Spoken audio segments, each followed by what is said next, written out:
Olá pessoal, tudo bem? Agora que a gente já falou, já terminamos sobre o P de promoção, vamos falar sobre o nosso segundo P do mix de marketing do Kotler, que é o P de produto. Então, lembrando o que eu falei para vocês, estratégias do P de produto. Vamos entender um pouco mais todas as variáveis que devem ser consideradas no plano de marketing para a definição do produto. Lembrando que nesse caso o P de produto é uma forma de falar, ela também se refere, se aplica aos serviços, produtos ou serviços, aquilo que você oferece para os seus consumidores. Então vamos ver tudo que a gente tem que levar em consideração dentro das estratégias do P de produto. Bom, então vamos falar, pessoal, sobre os principais itens que a gente deve levar em consideração para fazer o planejamento de marketing das estratégias de produto. Primeiro item eu coloquei como variedade, né, a quantidade de itens diferentes que a gente oferece no mercado. Alguns lugares vocês vão escutar a palavra portfólio, né? Se a gente vai num restaurante, por exemplo, o menu, o cardápio desse restaurante é o portfólio dele para os seus consumidores. Então, o portfólio é como se fosse uma carteira, uma cartilha de produtos e serviços que você oferece ao mercado consumidor, tá bom? E quando a gente fala de variedade, alguns mercados, alguns segmentos, às vezes utilizam a sigla SKU para poder sinalizar a quantidade de unidades diferentes de produtos, mas aí não é somente variedade, mas também tamanhos e embalagem, tá bom? SKU, é uma sigla em inglês.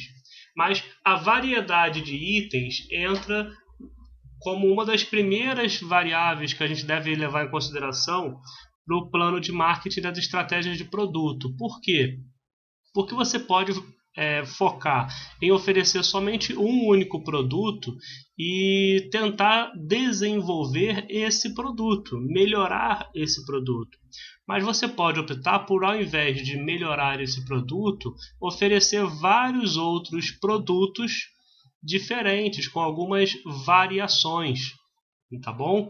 Então, por exemplo, a indústria de automóveis oferece uma variedade diferente de uma montadora para outra, mas cada carro é uma variedade diferente dentro dali do portfólio que a montadora oferece, certo? Então, a quantidade de itens que você oferece, a Coca-Cola tem a Coca-Cola normal, a Coca-Cola sem açúcar, e aí tem algumas variações com stevia, com café, tem algumas diferenças. A qualidade, que está se referindo ao P de produto, parece um pouco óbvio, mas a questão aqui é qual é a qualidade desejada para o seu produto ou serviço. Ou seja, vou explicar. Não estamos falando de controle de qualidade. Agora, estamos falando de qual é a qualidade que você deseja passar, transmitir para os seus consumidores e oferecer através dos seus produtos e serviços. Não é tão óbvio assim, porque dependendo do público consumidor que você quer atingir, você não vai oferecer a qualidade máxima que existe no mercado, porque você sabe que talvez vai ficar muito caro oferecer esse tipo de qualidade para o seu produto ou para o seu serviço.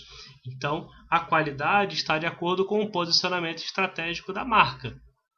A gente tem algumas empresas voltadas para o público da terceira idade, por exemplo, que tem produtos de telefonia. Um exemplo, se eu não me engano, Oba Box é uma empresa voltada para o público da terceira idade.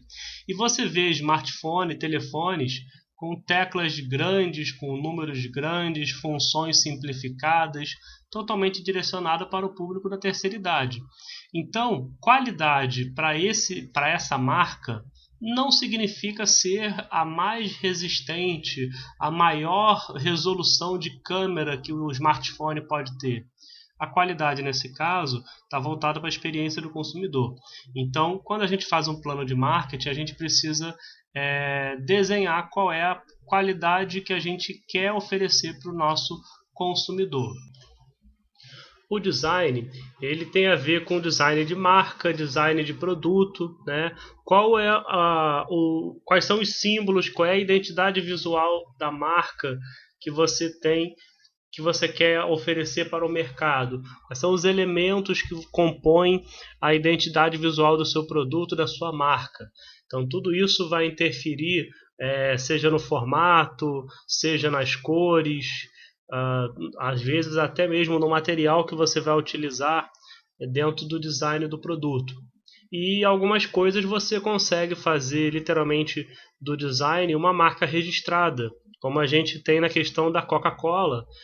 A silhueta da garrafa da Coca-Cola é uma marca única, porque as outras garrafas não têm o mesmo formato, não podem ter o mesmo formato por conta de uma questão de patente. Então, o design de produto faz com que você tenha características únicas no seu produto que se diferenciam da concorrência. As características que eu coloquei aí, pessoal, é para que vocês entendam que a gente não vai ignorar as características técnicas do produto. Então, dentro do seu plano de marketing, você vai observar as características técnicas do produto para que você perceba o que aquilo ali pode contribuir para agregar valor para o seu consumidor. Por exemplo, eu gosto muito de utilizar smartphones com processador Intel, que é um processador que eu considero mais rápido, que não trava e que dá uma performance melhor nos smartphones. Existem alguns produtos voltados para a tecnologia que sempre tem um apelo nesse sentido. Por exemplo, a indústria de automóveis, o carro pode ser de uma marca não muito conhecida, mas ele pode ter uma parceria para a fabricação do câmbio com a Porsche. Isso dá uma credibilidade, dá uma referência para o produto, ok? Ou as características técnicas que mesmo não estejam associadas a outras marcas, mas as características técnicas no sentido de a câmera do celular ser capaz de tirar fotos em não sei quantos K, não sei quantos megapixels, filmar em Ultra HD, Ultra K, 4K. São várias terminologias que vão surgindo e você pode, através das características do produto, também demonstrar um posicionamento diferenciado em relação aos seus concorrentes. A marca pode ser a marca do produto ou a marca da sua empresa. A gente está falando de logotipo, a gente está falando de um nome, a gente está falando de slogan, a gente está falando de tudo que compõe o brand da sua marca. E a gente vai ter uma aula mais para frente na continuação do nosso curso aí do DPEA. O branding são as ações de branding, ações de gerenciamento de marca.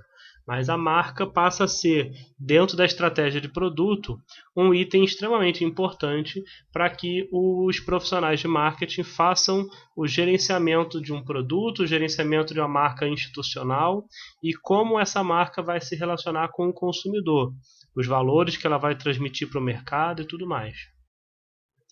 As embalagens, existe o lado produção, que você precisa adequar a embalagem à sua linha de produção para que ela comporte adequadamente o seu produto, para que ela proteja, para que seja possível estocar em segurança. Mas também existe a questão das embalagens disponíveis para o consumidor em momentos diferentes. Por exemplo, na indústria de bebidas, a Coca-Cola, por exemplo, ela tem mais de 30 embalagens diferentes. Então você tem garrafa de vidro, garrafa PET, garrafa retornável, você tem latinha pequena, você tem lata maior, você tem a garrafa de 600 ml, você tem de 1,5 litro, de 1 litro, 2 litros, 3 litros, 3.300. São vários tamanhos de embalagem diferentes, tamanhos e tipos, né? Na verdade, o item seguinte, tamanhos, entra aqui também, porque existem embalagens do mesmo material de tamanhos diferentes e existem embalagens de materiais diferentes. E tudo isso você precisa levar em consideração qual é o tipo de ponto de venda que vai vender. É um varejo na rua, que a gente chama de pequeno varejo, é uma loja grande, é um mercado, é um bar, é um restaurante que vai utilizar aquele produto. Então, existem embalagens só especificamente para atacadistas e lojistas, né, que são aquelas embalagens grandes, Você vai comprar, por exemplo, um ketchup de 2 quilos. É uma coisa exagerada para uma pessoa física, mas que para um restaurante talvez essas embalagens maiores sejam muito úteis.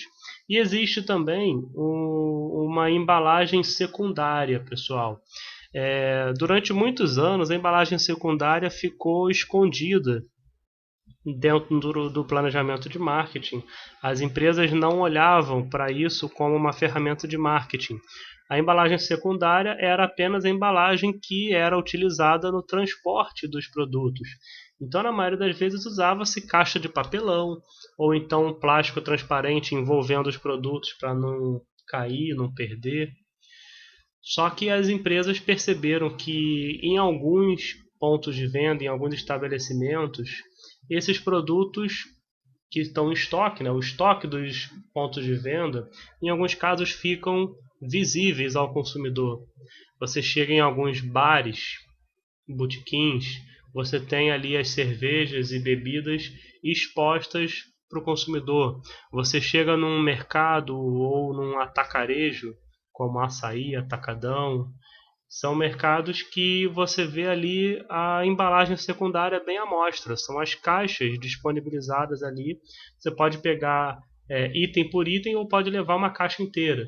Então, as empresas perceberam que existia um espaço de divulgação para trabalhar a marca também nas embalagens secundárias que não eram trabalhados naquele momento, até então. Tá bom?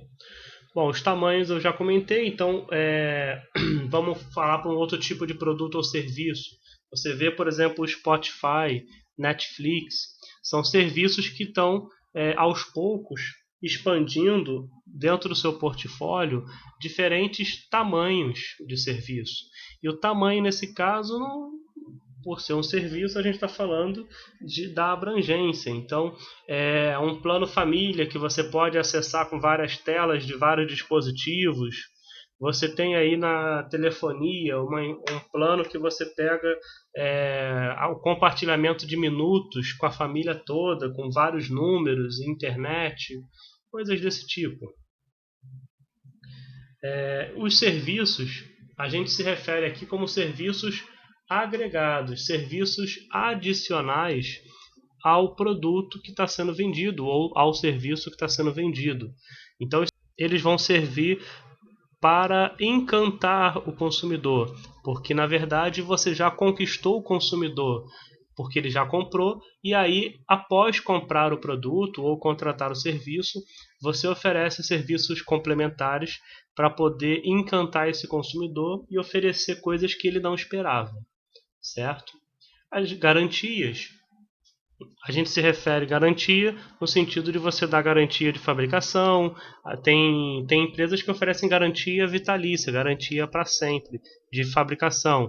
A indústria de automóveis oferece garantia de 3 anos, algumas fabricantes de 5 anos. Então, as garantias, isso tudo pesa para o consumidor na hora de avaliar qual o produto mais indicado para o que ele precisa. Bom, e aí, agora que a gente já tem uma noção de tudo que a gente leva em consideração no plano de marketing, eu acho muito importante que vocês entendam e conheçam a hierarquia de produto. O Kotler nos traz essa hierarquia de produto no livro Administração de Marketing, onde ele fala sobre esses 5 níveis do produto, porque a gente precisa conhecer melhor o nosso produto e serviço que a gente está entregando para o mercado, porque através disso a gente entende melhor o consumidor, a gente precisa usar muitos dados lá das pesquisas de marketing para poder mapear corretamente todos os níveis dessa hierarquia de produto, para que a gente possa efetivamente compreender o que o nosso consumidor valoriza, o que é algo realmente útil e interessante para o nosso consumidor. Bom, vamos de baixo para cima.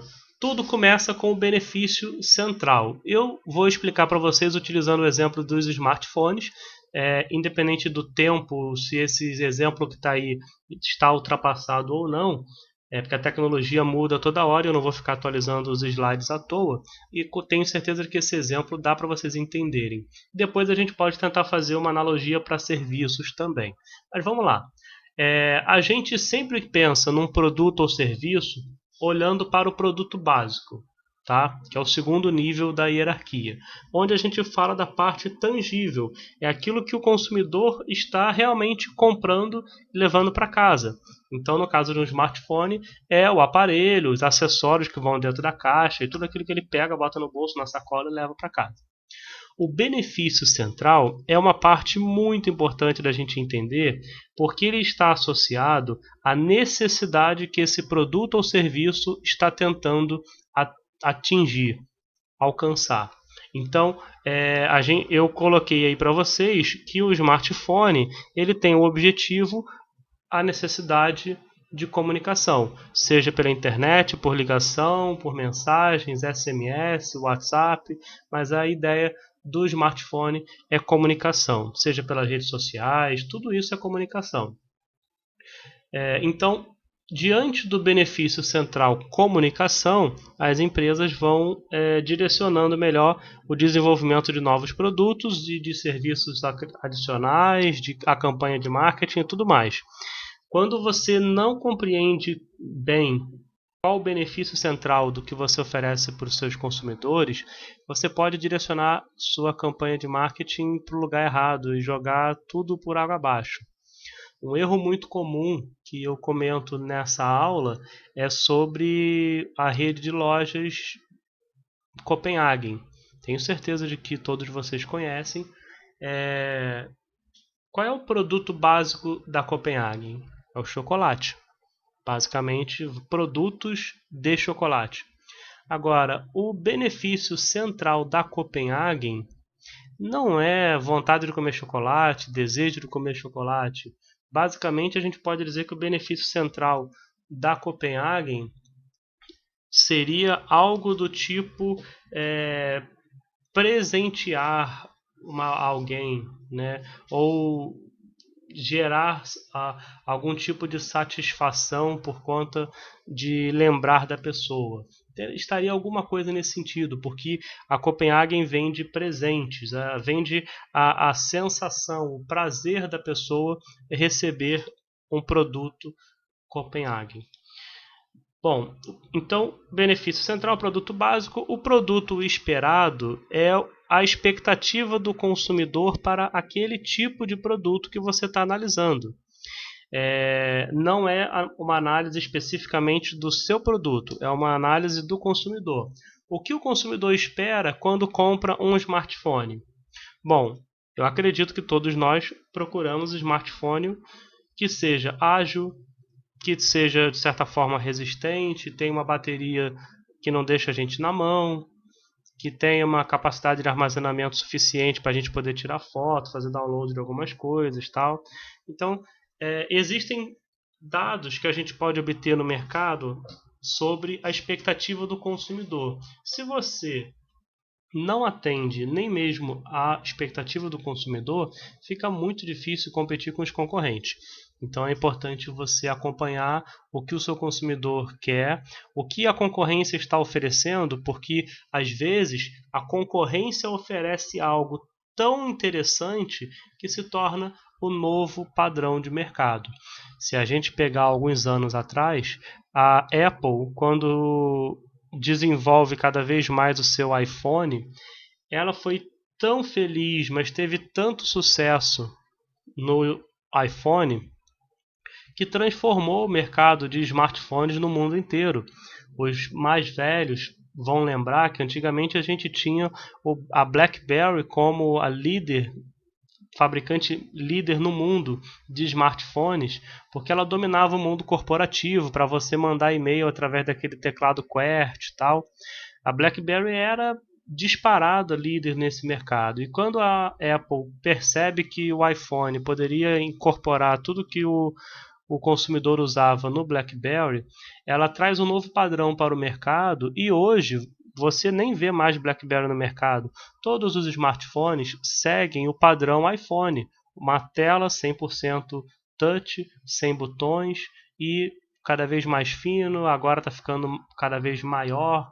Então, isso é um padrão de mercado. Há alguns anos, quando a gente teve aqui no Brasil uma mudança muito significativa no segmento de telefonia pré-pago. Eu trabalhava numa telecom na época e existia uma guerra de ofertas pelos telefones pré-pagos, oferecendo minutos, bônus diário, bônus de internet. Era uma guerra absurda por preço de minuto ou internet trafegada. Até que a TIM decidiu lançar uma oferta que mudou completamente o mercado. Eles passaram a oferecer o pré-pago sem tarifar por minuto. A TIM foi a primeira que ofereceu um plano de celular pré-pago que cobrava por dia que você utilizava o celular. Então, se eu não me engano, começou com 50 centavos por dia, alguma coisa assim. Pessoal, aquilo foi tão interessante para o consumidor que se tornou referência para o consumidor, né, para o mercado, e a concorrência teve que fazer igual. Claro que teve guerra de preço, e aí o outro diminuiu o valor por dia e tal, e é assim que funciona. Mas mudou o padrão. Se você continua tarifando por minuto, você está morto nesse mercado. Então, é importante você monitorar o que o consumidor quer e o que o seu concorrente está oferecendo. Tá certo? Bom, o quarto nível, que é o produto ampliado, é especificamente para o seu produto ou serviço. É aquele que você está analisando e que você quer compreender melhor. Então, você vai analisar tudo aquilo que o seu produto ou serviço oferece, além do produto esperado. Quais são os benefícios e vantagens do seu produto ou serviço em relação ao produto esperado, em relação à expectativa do seu cliente? Se você tem pouca coisa, é um alerta, porque você não está oferecendo nenhum diferencial da concorrência e o consumidor vai perceber isso e vai procurar o produto das outras marcas. Então, se você tem algo de diferente, isso deve ser o centro das suas campanhas de marketing para você poder se diferenciar da concorrência. O último nível, produto potencial, ele está associado ao futuro. É o único que se refere ao futuro. Então, produto potencial é quando a marca sinaliza para o mercado de fornecedores, mercado concorrente, mercado consumidor, mercado ponto de venda, governo, tecnologia. Para quem puder interessar, a empresa sinaliza para onde seu desenvolvimento de produto, sua área de pesquisa e desenvolvimento está trabalhando. Então, no produto potencial, você vai identificar não o que o produto é hoje, mas aonde você quer chegar com o seu produto. Então, agora no mês de agosto de 2020, a fabricante chinesa Xiaomi está lançando aí uma TV transparente, uma TV LCD transparente, como se a gente tivesse já naqueles filmes de ficção científica. Ainda não sei se vai dar certo ou não, mas é esse tipo de tecnologia inovadora que a gente sinaliza no produto potencial para onde a gente está indo. E aí, com isso, para ilustrar um pouco mais, eu vou mostrar para vocês um vídeo da Goodyear. Esse vídeo foi lançado há alguns anos atrás sobre as perspectivas de desenvolvimento que a Goodyear estava fazendo sobre o seu produto principal, que é o pneu.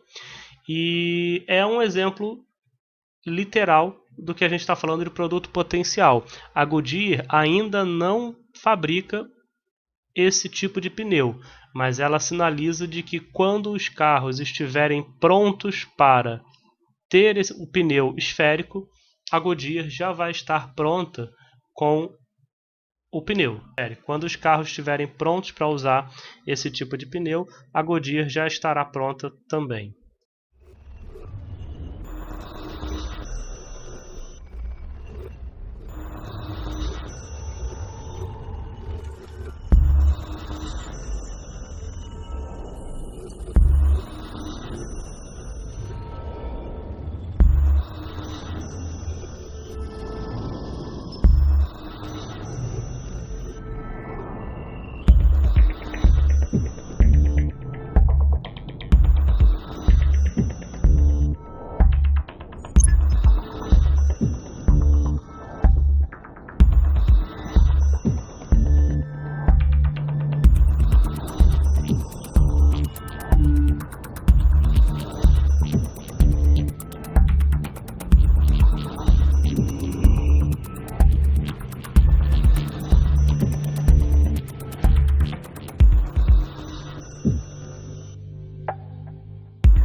Bom, então a gente viu aí quais as variáveis que a gente deve considerar no planejamento de marketing para as estratégias de produto, né, como eu falei lá no início da aula, produto ou serviço, e a hierarquia de produto de Kotler, que nos ajuda a compreender muito bem o nosso produto, aquilo que a gente está oferecendo para o nosso consumidor, e baseado nisso a gente consegue traçar diversas estratégias para o nosso consumidor, estratégia de comunicação, estratégia de marketing de relacionamento e até de desenvolvimento de produto, né? Vocês viram aí o vídeo da Goodyear falando sobre pneu esférico, que é o topo dali do produto potencial. Isso é uma linha de futuro, uma linha ideológica que as empresas mostram para o mercado, para onde ela está envolvendo suas pesquisas de mercado. E aí, para finalizar a aula de hoje, pessoal, eu vou terminar um pouco diferente. Eu vou compartilhar com vocês agora uma entrevista que teve agora, algumas semanas atrás, num evento especificamente voltado para o varejo, né, um evento online. Todas as palestras estão disponíveis no YouTube Transformação Digital, e eu peguei essa palestra especificamente porque fala um pouco sobre a Nestlé e o uso de dados por parte da empresa como inovação. Isso é muito importante, porque dentro do P de produto, para o desenvolvimento de produto, e aí pode ser novos produtos, novas versões, novas embalagens, posicionamento de marca, tudo aquilo que a gente falou ali na aula de hoje, os dados que a gente tem dos nossos consumidores são essenciais para isso. Então fiquem com a entrevista agora, espero que vocês gostem. E aí, pessoal, bem-vindos a mais um conteúdo do Varejo Summit. Eu sou Igor Lopes, estou aqui com vocês em todas essas conversas. Agora eu vou conversar com a Larissa Frias, que é Head do Data Lab da Nestlé Brasil. Antes de tudo, obrigado por estar aqui conosco, Larissa. Olá, tudo bem, pessoal? Tudo bem? Boa tarde, Igor. Isso aí, bom, gente, quem quiser continuar essa conversa mesmo depois que ela acabar, pode chamar a gente no LinkedIn, os links estão aqui do lado. Tem também o chat, pode deixar sua dúvida, sua sugestão, e tem o grupo do Varejo Summit no Telegram. Por lá a gente está sempre entregando mais conteúdo para vocês. Mas ó, a Larissa é a menina dos dados, né? E antes de Nestlé, você passou por outros lugares também, sempre trabalhando com dados, com BI, com Analytics. E para a gente começar, assim, eu queria que você falasse um pouquinho da importância da cultura da empresa estar ligada a dados, né? Porque não adianta nada também você ter um monte de dado, ter um monte de informação, sendo que ninguém está usando aquilo, né? Como fazer para as pessoas entenderem que dado realmente é algo fundamental e que pode trazer benefício para o negócio? Então vamos lá, como você falou, né? Minha carreira sempre foi dados desde do meu estágio aí há muitos anos atrás. E para mim, assim, eu comecei minha vida com isso, né? Eu respiro dados, respiro análise, respiro. Então, para mim, falar disso é maravilhoso. E, de fato, essa não é a mesma realidade das pessoas, né? Porque as pessoas começaram no negócio, então, né? É uma carreira diferente, onde respiram um negócio e etc. E aí, o meu papel principal, né, como eu falei, eu trabalhei na Accenture, depois fui para a Sanofi, fiquei 1 ano e vim aqui para a Nestlé, fiquei também, eu estou aqui já 1 ano e 2 meses. O desafio é isso, é fazer esse link da realidade do negócio com a realidade da importância do dado e analytics, né? Então, é mostrar ali o quanto aquilo pode trazer impacto para o negócio, como que aquilo pode ajudar, o dado pode nos ajudar até potencializar o que o negócio já traz, né, de valor. Então, trazer mais valor para o business. A gente vai trazer vários casos aqui também, né? Antes da gente gravar, a gente trocou uma ideia, anotei algumas coisas aqui para poder puxar a língua da Larissa. Mas para a gente começar essa história, assim, eu acho que é uma coisa importante na hora de você buscar os dados é olhar para o cliente, né? Muita gente pensa o contrário, né? Muita gente olha para dentro para tentar analisar dados aqui e ter algum insight. Na Nestlé e nos outros lugares que você passou, acho que a principal jogada é você olhar para fora, entender quem é o cliente e a partir daí você começar a tomar decisões de negócio, certo? A gente tem uma dinâmica, não vou dizer que a gente não olha para dentro, a gente tem essa questão de deixa eu ver os problemas que eu tenho aqui, né? Mas no fim das contas, esse é a mudança que de fato tem a ver com a cultura que você comentou. Eu olhar da dor lá do meu cliente, da dor do meu consumidor, né, no fim das contas, na ponta, a necessidade dele, mais que a dor, porque no fim não necessariamente é uma dor, né, a necessidade dele, e a partir disso eu trabalhar para entregar para ele, né, porque como você sabe, a Nestlé já vem trabalhando há um tempo já nessa jornada de transformação digital. Mas a gente tem ainda alguns desafios aí e muitos processos que vêm de muitos anos, né? né? A Nestlé, como uma empresa de 100 anos aí no Brasil, ela tem muitos processos enraizados, né? E a gente olhar só para dentro, a gente perde muita oportunidade, né? Em ficar ali naquele vício, no entendimento que é nosso, né? E que não é entendimento no fim do consumidor. E hoje em dia, assim, com as coisas mudando, né? Aí tem a tecnologia na mão das pessoas, o comportamento mudando, e a gente viu aí por esse momento aí que a gente ficou, né, isolado, o quanto que a gente é capaz de mudar e as nossas necessidades mudam a todo tempo. Né? E a gente está conectado a isso, a essa necessidade dos nossos clientes, né? Quando eu falo ali dos varejos, do meu consumidor, que no fim consome nossos produtos, é fundamental, é a base para isso. Né? Mas eu acho que então, assim, uma coisa legal quando você tem dados é que você consegue surpreender o consumidor também, né? Não só entender o que ele quer, mas de repente até dar um passinho além ali, né? Acho que é importante também você ter um pouco desse olhar. Exato. Então, a conexão, por isso que eu falei, a gente olha, primeira coisa, a gente começa olhando para ele, né? Olhando e entendendo ele. E no fim, o objetivo é eu me conectar com ele, falar na linguagem dele, né? A gente tem grupos de pessoas, tem necessidades, né? Eu tenho a minha, você tem a sua, cada um tem a sua. E a gente não pode tratar as pessoas como as mesmas, né?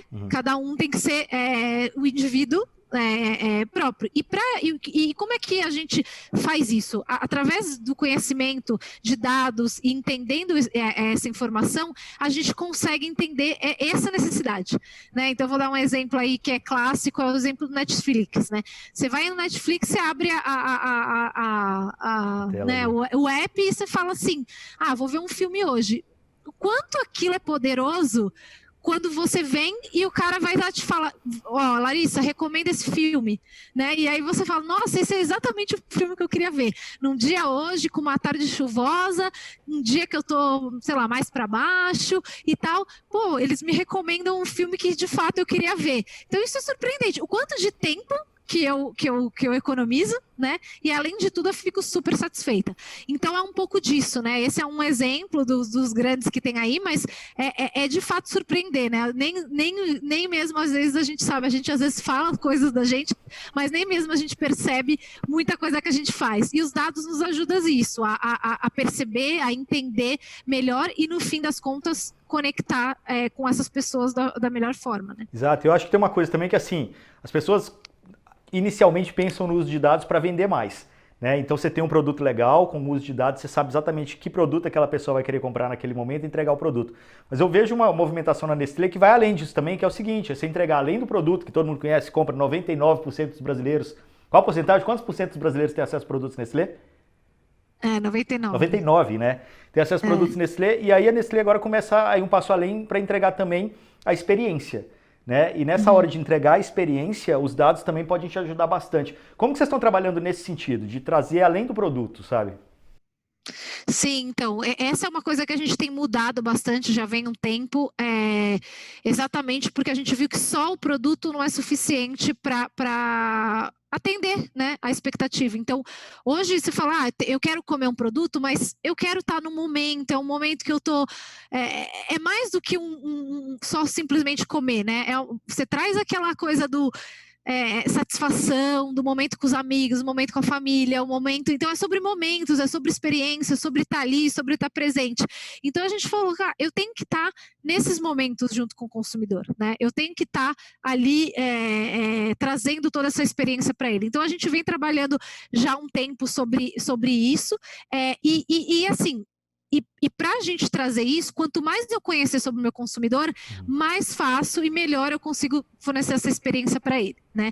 Só que lembrando que a gente não faz isso sem ter o consentimento do nosso consumidor. No fim, o dado, eu só tenho esse dado, eu só tenho acesso a esse dado se o consumidor me der essa informação, né? Permitir, e a gente fala aí, a gente estabelece assim como a gente é referência em qualidade dentro da Nestlé, dentro dos nossos produtos, né? Preservando ali todo o processo e cuidando do nosso consumidor para que ele não coma nada que seja prejudicial. A mesma coisa com os dados. Eu só vou fazer qualquer coisa ou ter acesso a esses dados se ele me der o consentimento, né? Se ele falar sim, estou aceitando isso em linha com a Lei Geral de Proteção de Dados, né? E no fim das contas, o que eu acho? Tem muita gente que me pergunta, mas você acha que, né, a lei vai atrapalhar alguma coisa, ou vai trazer alguma, né, vai ser mais difícil da gente criar essa conexão?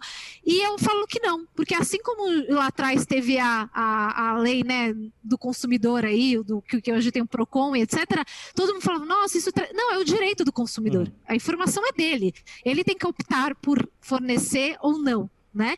Então, assim, a partir do momento que ele me dá esse consentimento, eu acesso. Só que lembrando, em muitas pesquisas que a gente fez, ninguém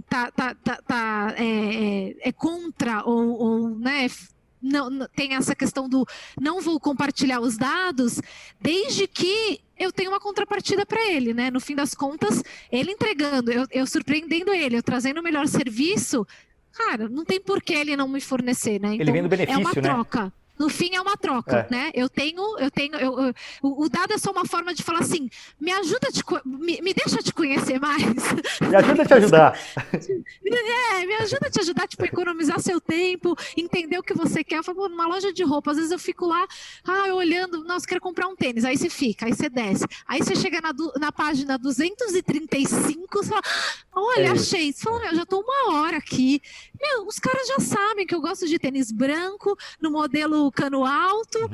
Não, se ele já soubesse, na primeira página, no primeiro produto é Larissa, tênis branco, eu falo, nossa, olha só, tamanho 36, eu ficaria muito feliz. Eu sou a pessoa que fala, eu quero que todo mundo me conheça, porque eles vão me ajudar. É todo mundo trabalhando para mim, no final das contas. Verdade. Então, só para complementar coisas que você falou aí, né? Eu acho que quem quiser saber mais dos casos de Nestlé aí, utilizando a questão da experiência, tem entrevista com o Bruno Oliveira, que ele contou exatamente de vários cases da Nestlé aí, de como trabalhar essa questão da experiência junto ao produto, da transformação digital. Você falou de LGPD e uso de dados, tem entrevista com a Patrícia Peck, que é especialista em direito digital, advogada especialista em direito digital, que falou bastante sobre isso também.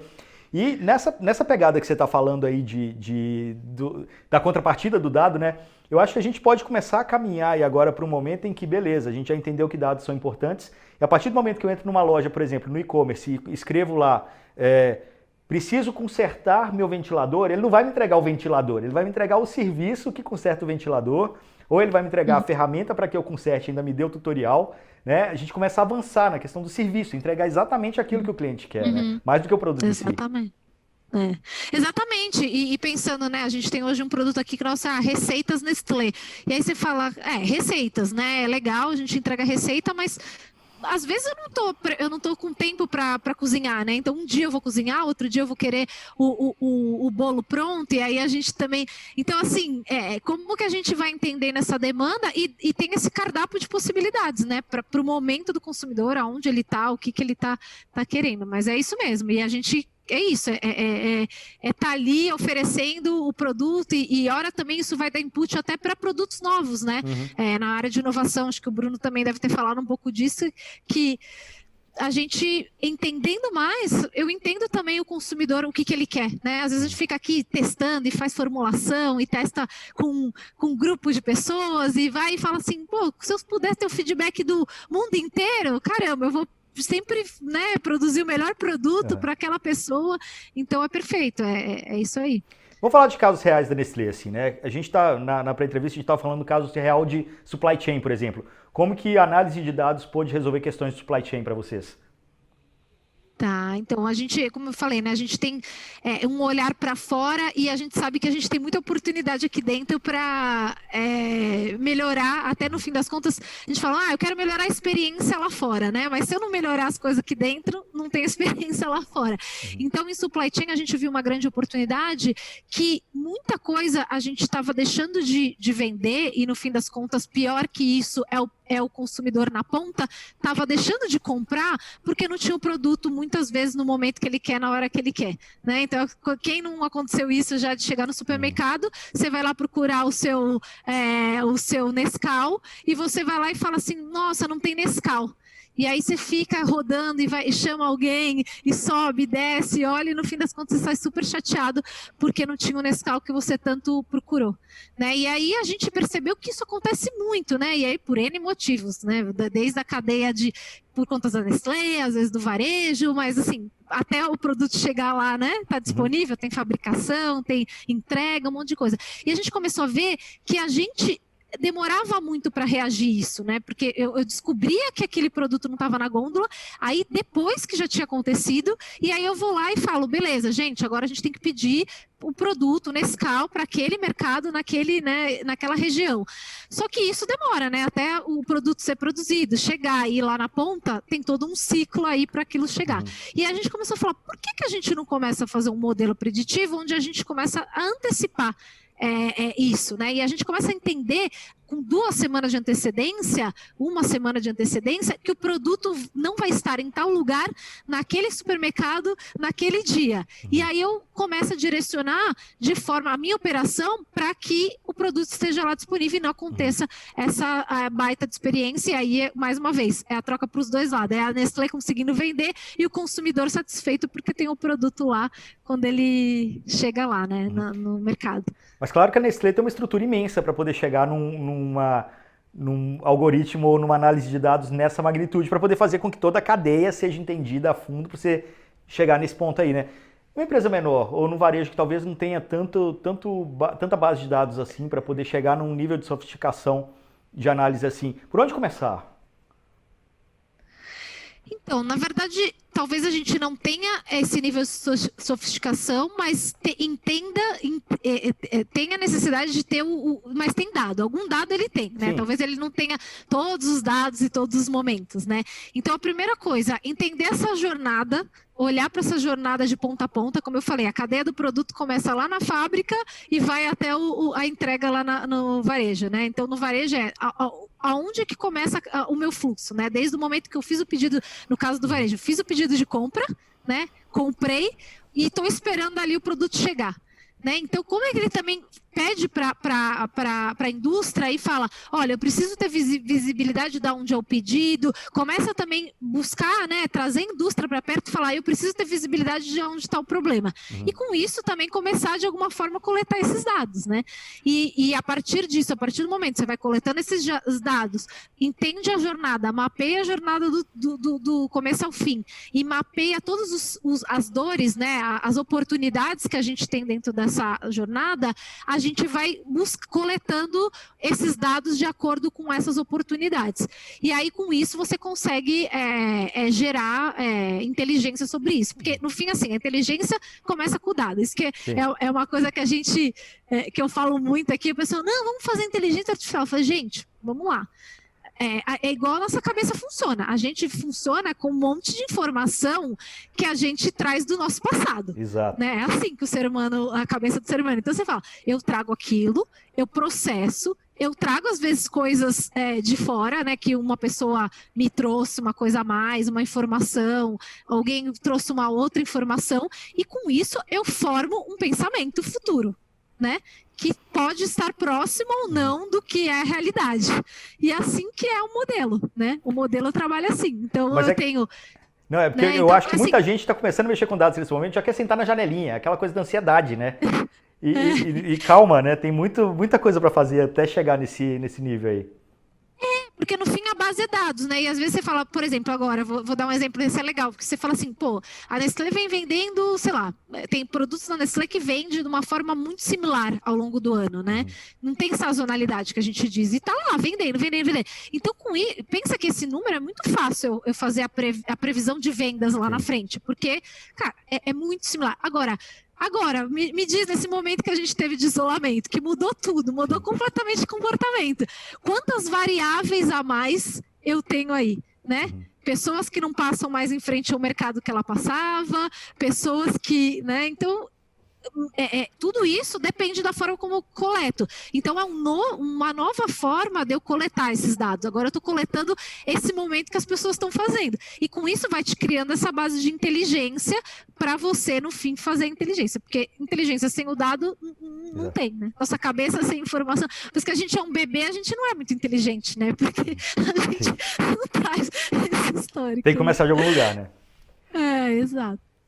Mas quer ver um outro caso de vocês que eu acho que faz com que a gente entenda melhor assim, esse começo dos dados e que não é algo tão complexo para começar, que é o caso de dor de custo, né, com atendimento. Vocês começaram a perceber ali quais eram as principais questões das pessoas que ligavam para o saque de vocês e a partir desse input dos clientes, vocês começaram a entender também onde agir para resolver problemas, não foi isso? Uhum. Exato, porque às vezes é isso, né? A gente escuta um problema pontual ali, né? Então a gente tem essa visão de e-commerce aí, então a gente entende ali um problema pontual.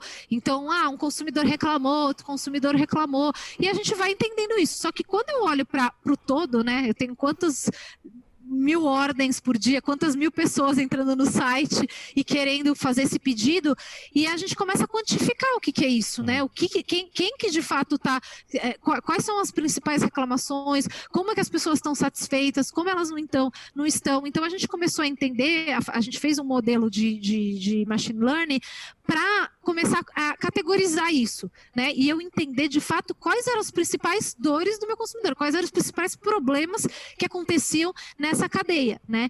E aí a gente entendeu que tinha alguns grandes problemas ali, em entrega, em visibilidade de entrega, e também algumas mecânicas dentro do site. Então a gente começou a falar, bom, isso aqui a gente já resolve o problema de muita gente, né? Porque no fim das contas, o que o cara quer, né? Ele quer entrar lá no site, escolher o produto dele. Exato, e ele quer, assim, o cara quer lá no site comprar e quer que esteja na casa dele no prazo dele, né? No prazo que ele quer. E a gente começou a ver que tinha muita gente que estava frustrada. E às vezes não é nem porque a gente estava não entregando, né? E acontece muito isso, não porque a gente não estava entregando na data, mas às vezes porque ao longo da jornada ele não tinha visibilidade aonde estava, né? E às vezes, sei lá, você acabou seu produto, você quer saber onde está, você quer saber se vai chegar antes ou não. Então você fala, pô, vamos dar visibilidade para o consumidor, né? Do momento que ele compra até o momento que chega na casa dele. Então, isso a gente só percebeu com esse modelo. E é o que você falou. A hora que eu quantifiquei, eu falei o quanto de pessoas igual a Larissa estavam também passando pela mesma situação. Então, a gente precisa agir. Né? Então a gente começou a trabalhar com esse modelo, nos ajudou muito a isso, a priorizar, olhar a dor, olhar ali né, entender de fato essas oportunidades que o consumidor traz, dá sinais todos os dias, mas a gente quando não quantifica isso, você fica sabendo pontualmente, né? Mas teve algum insight aqui, assim, que vocês tiveram a partir dos dados do consumidor do Covid, o que mudou nesse cara, o comportamento dele? Tem alguma coisa que vocês já conseguiram observar assim, desse cara nesse momento?